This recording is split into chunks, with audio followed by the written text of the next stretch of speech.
안녕하세요. 우리 5장 1절을 같이 한번 읽읍시다. 시작. 만일 땅에 있는 우리의 장막집이 무너지면 하나님께서 지으신 집 곧 손으로 지은 것이 아니요 하늘에 있는 영원한 집이 우리에게 있는 줄을 아느니라. 아버지 하나님, 예배하기 위해서 왔습니다. 고린도후서 말씀을 허락해 주시고 이 예배를 축복하여 주옵소서. 성령 하나님께서 우리와 함께 하시고 한 말씀을 허락하여 주옵소서. 감사하고 예수 그리스도의 이름으로 기도합니다. 아멘. 우리는 흔들릴 때 집을 생각합니다. 또 어떤 사람은 연약하고 문제에 빠질 때 이렇게 묻습니다. 내 삶의 마지막에는 무엇이 있는가? 그런데 이런 모습이 당시 사도 바울과 그의 동역자들에게도 있었습니다. 사도 바울은 고난을 겪었습니다. 연약했습니다. 때로는 죽음의 위험까지 있었습니다. 그러나 그는 그런 현실 앞에서도 낙심하지 않았습니다. 그가 낙심하지 않았던 이유는 무엇이었습니까? 첫째, 그는 속사람이 날로 새로워짐을 알았습니다. 4장 16절을 보십시오. 그러므로 우리가 낙심하지 않으니 우리의 겉사람은 낡아지나 우리의 속사람은 날로 새로워지도다. 여기서 그러므로는 앞에 말씀을 받습니다. 바울은 복음을 전하면서 많은 고난을 겪었습니다. 그러나 그 사역을 통해서 많은 사람이 은혜를 받았고 하나님께 감사했습니다. 결국 하나님의 영광이 드러났습니다. 그러므로 바울은 낙심하지 않았습니다. 그런데 그가 낙심하지 않은 또 다른 이유는 무엇입니까? 그는 우리의 존재를 겉사람과 속사람으로 설명합니다. 겉사람은 우리의 육체입니다. 육체는 시간이 흐르면서 낡아집니다. 결국 죽음을 맞이하죠. 누구도 이 과정을 피할 수 없습니다. 어떤 사람은 듣기 좋은 말로 이렇게 말하죠. 당신은 정말 젊었을 때 모습 그대로이다. 이런데 속으면 안 되죠. 세상에 그런 사람은 없기 때문입니다. 모든 사람은 세월과 함께 낡아지고 있습니다. 이것은 하나님께서 세우신 창조의 질서이기 때문입니다. 그러나 이런 질서에 다른 모습이 있습니다.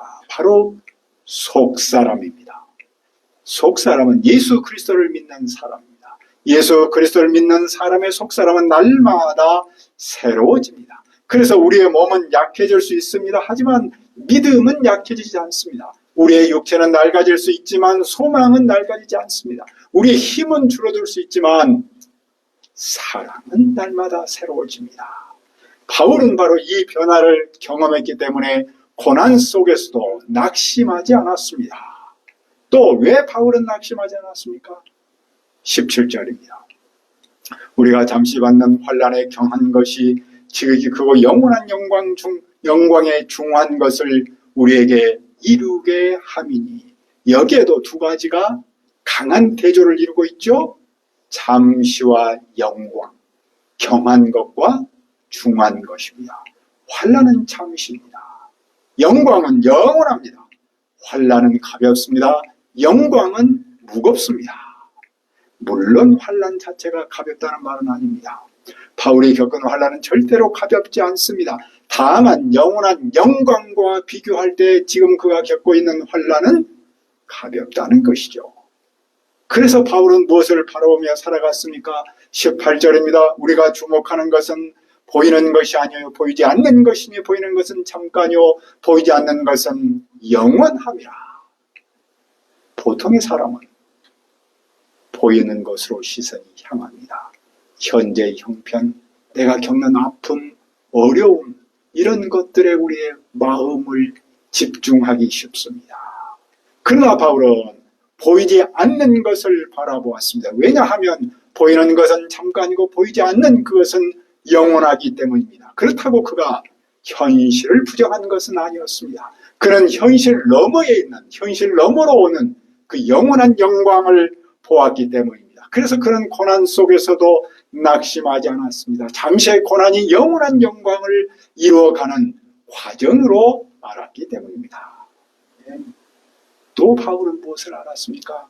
둘째, 그는 하늘에 영원한 집이 있는 줄 알았습니다. 5장 1절을 다시 한번 읽읍시다. 시작. 만일 땅에 있는 우리의 장막집이 무너지면 하나님께서 지으신 집 곧 손으로 지은 것이 아니요 하늘에는 영원한 집이 우리에게 있는 줄 아느니라. 여기에도 분명한 태조가 있죠. 땅과 하늘, 그리고 장막집과 영원한 집입니다. 먼저 바울은 현재 우리의 삶을 장막집으로 표현했습니다. 장막은 천막이죠. 광야에서 사용하는 임시 거처입니다. 오래 머무는 집이 아니죠. 잠시 머물다가 떠나는 집입니다. 이스라엘 백성이 광야에서 잠깐 동안 살기 위해서 장막집에서 머물렀죠.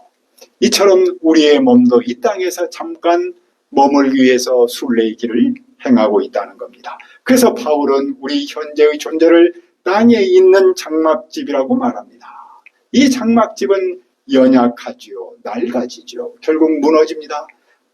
4장 16절에서 말한 것처럼 우리의 겉사람은 점점 낡아지죠. 우리의 몸은 연약하고 마침내 죽음에 이릅니다. 그런데 우리의 삶이 죽음으로 끝나는 겁니까?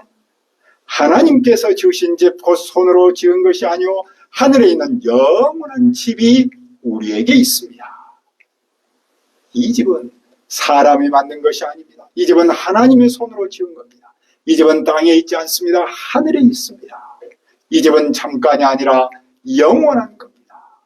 예수 그리스도를 믿는 사람은 죽음으로 끝나는 것이 아닙니다. 하나님께서 준비하신 영원한 생명의 집이 있습니다. 그래서 믿는 사람의 죽음은 끝이 아닌 것이죠. 하나님이 준비하신 집으로 옮겨가는 겁니다. 바울은 이 사실을 알고 있었습니다. 그러면 이 사실이 바울에게 어떤 의미가 있습니까? 바울은 복음 사역을 하면서 많은 고난을 겪고 있다고 했죠. 약함도 있었고 탄식도 있었습니다. 심지어 죽음의 위협까지도 겪었습니다. 그러나 그는 낙심하지 않았습니다. 그러나 그는 복음 사역을 멈추지 않았습니다. 왜냐하면 하나님께서 자신을 위해서 영원한 집을 준비하셨다는 사실을 알고 있었기 때문입니다.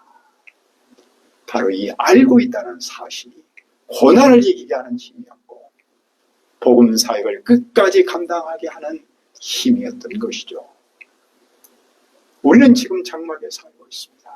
그리고 우리는 이 장막에 살면서 캠퍼스 사역과 이웃 사역을 섬기고 있습니다. 물론 그 일은 만만하지 않습니다. 그렇다고 해서 사도 바울이 겪었던 그런 고난을 우리가 겪는 건 아닙니다. 하지만 상대적으로 우리도 만만하지 않는 고난을 겪습니다. 그런데도 우리는 낙심하지 않아야 합니다. 우리 앞에는 땅이 아닌 하늘이 있고 장막집이 아닌 영원한 집이 있기 때문입니다. 우리에게는 현재만이 아닌 미래에 대한 확신이 있기 때문입니다. 영원한 집에 대한 확신이 현재의 고난을 견디게 합니다. 영원한 집에 대한 확신이 우리로 하여금 우리에게 맡기신 사역을 멈추지 않도록 하고 다시 도전할 힘을 줍니다. 그리고 오늘 우리가 무엇을 사모해야 하는지를 결정합니다.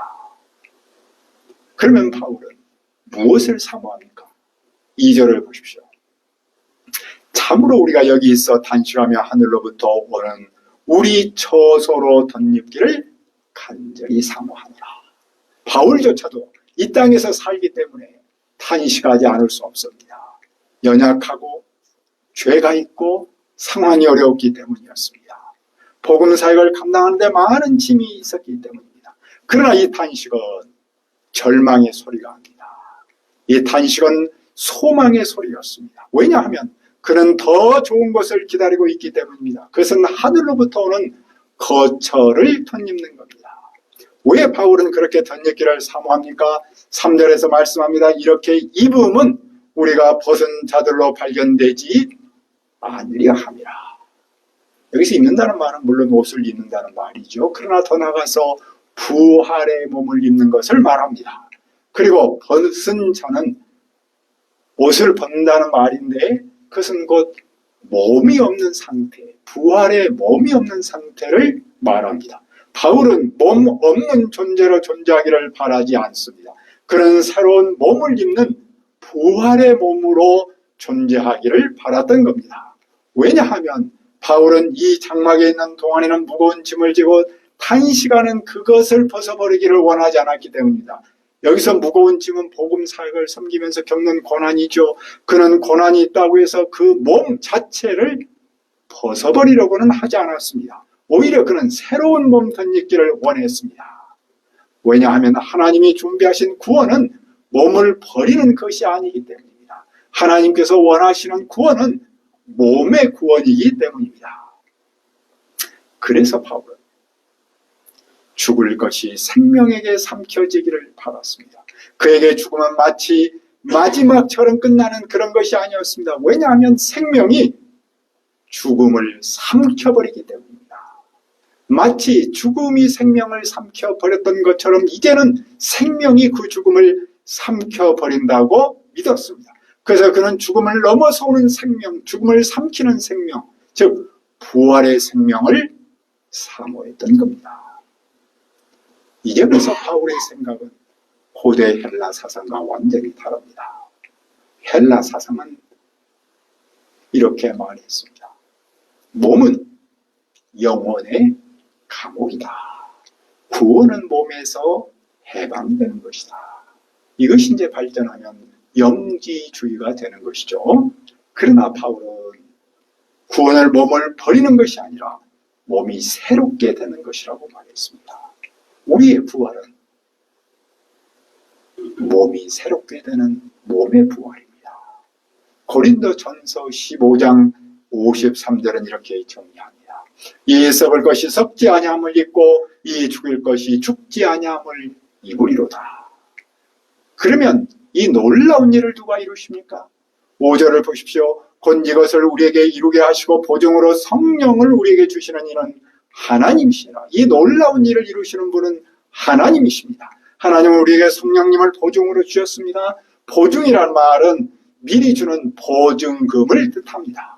우리는 지금 성령님을 통해서 하나님께서 함께 하심을 경험합니다. 우리는 성령님을 통해서 하나님의 능력을 삶의 현장에서 경험합니다. 그리고 성령님께서 우리를 고난 중에도 낙심하지 않도록 하십니다. 성령님은 우리와 함께 하셔서 우리로 하여금 우리에게 맡기신 그 사역을 감당하도록 힘을 주십니다. 그러므로 바울은 무엇을 알았습니까? 셋째, 그는 그리스도 심판대 앞에 나타날 줄을 알았습니다. 6절을 보십시오. 그러므로 우리가 항상 담대하여 몸으로 있을 때는 주와 따로 있는 줄을 아노니. 여기서 다시 그러므로가 나오죠. 하나님께서 우리를 위해 영원한 집을 준비하셨습니다. 그리고 그 약속의 보증으로 성령님을 주셨습니다. 그러므로 바울은 항상 어떠합니까? 담대합니다. 그러면서 그는 몸으로 사는 동안에는 주님과 떨어져 있음을 알았습니다. 이 말은 주님이 우리와 함께 하지 않는다라는 말이 아니죠. 이미 성령님은 우리 안에 함께하고 계십니다. 무슨 말입니까? 성령님께서 우리와 함께 하시지만 우리는 주님을 직접 보는 상태는 아니죠. 우리에게 성령님께서 하늘의 집을 약속하셨지만 우리는 지금 이 땅에서 그 하늘의 집을 직접 보지는 못합니다. 우리는 아직 믿음의 상태에 있습니다. 왜냐하면 우리가 믿음으로 행하고 보는 것으로 행하지 않기 때문입니다. 지금 우리의 삶은 보는 삶이 아닙니다. 우리는 부활의 몸을 아직 보지 못했습니다. 우리는 주님의 영광을 직접 보지 못했습니다. 그러나 우리는 하나님의 약속은 반드시 이루어진다는 사실을 믿습니다. 그래서 우리는 보이는 현실이 아니라 믿음으로 살아갑니다. 그래서 우리는 아무리 현실이 어려워도 눈에 보이는 것이 없을지라도 오직 믿음으로 하나님의 약속을 바라봅니다. 그러면 바울이 믿음으로 담대히 원하는 바는 무엇입니까? 그가 원하는 바는 차라리 몸을 떠나 주님과 함께 있는 그것입니다. 여기서 바울은 죽음을 사모한다는 뜻이 아닙니다. 그가 사모하는 것은 주님과 함께 영원한 상태에 있는 것을 말합니다. 지금 우리는 믿음으로 주님을 따릅니다. 그러나 그날에는 주님을 직접 볼 겁니다. 그래서 바울은 주님과 함께 있는 그것을 원합니다. 이것이 믿음으로 사는 모든 자들이 궁극적으로 사모해야 하는 믿음의 절정이라고 할 수 있겠죠. 그러면 이런 소망을 가진 사람은 어떻게 살아야 합니까? 9절은 말씀합니다. 그런즉 우리는 몸으로 떠나 있든지 몸으로 함께 있든지 주님을 기쁘시게 하는 자가 되기를 힘쓰노라. 바울 삶의 목표는 분명합니다. 잘 사는 것이 목표가 아닙니다. 편안하게 사는 것이 아닙니다. 성공하는 것이 목표가 아닙니다. 주님을 기쁘시게 하는 삶이었습니다. 그래서 그는 살아있을 때도 죽음을 맞이하는 순간에도 오직 한 가지를 생각합니다. 주님을 기쁘시게 하라. 왜 우리는 그렇게 살아야 합니까? 10절을 다 같이 한번 읽읍시다. 10절 시작. 이는 우리가 다 반드시 그리스도의 심판대 앞에 나타나게 되어 각각 선악과에 그 몸으로 행한 것을 따라 받으려 합니다. 모든 사람은 반드시 그리스도의 심판대 앞에 서야 합니다. 아무도 피할 수 없습니다. 우리의 삶을 최종적으로 평가하신 분은 그리스도이십니다. 그분은 우리의 삶을 개인적으로 평가하십니다. 우리가 이 땅에서 몸으로 행한 것, 선한 일이든지 악한 일이든지 모든 것이 그 앞에서 드러납니다. 물론 여기서 말하는 행위는 윤리적 도덕적인 행위가 아니죠. 그것은 바로 앞에서 말했던 믿음으로 사는 우리의 삶의 모든 것을 뜻합니다. 그래서 우리는 오직 믿음으로 살아야 합니다. 우리는 다시 봄학기 사역을 섬겨합니다. 우리의 현실만을 생각해 마음이 무거울 수 있습니다. 쉽게 낙심할 수도 있습니다. 하지만 우리는 낙심하지 않아야 합니다. 왜냐하면 우리는 속사람이 날로 새로워짐을 알기 때문입니다. 우리는 하늘에 있는 영원한 집을 알기 때문입니다. 그리고 우리는 그리스도의 심판대 앞에 나타날 것을 알기 때문입니다. 우리가 이 사실을 확신함으로 봄학기를 소망 중에 시작하도록 기도합니다. 아버지 하나님, 우리의 현실만을 바라보지 않도록 도와주옵소서. 우리가 어떤 상황에서도 낙심하지 않도록 도와주옵소서. 왜냐하면 우리는 속사람이 날로 새로워짐을 알기 때문입니다. 우리는 하늘에 있는 영원한 집을 알기 때문입니다. 우리는 그리스도의 심판대 앞에 나타날 줄을 알기 때문입니다. 우리가 이 사실을 확신함으로 봄학기를 소망 중에 시작하도록 도와주옵소서. 예수님의 이름으로 기도합니다. 아멘.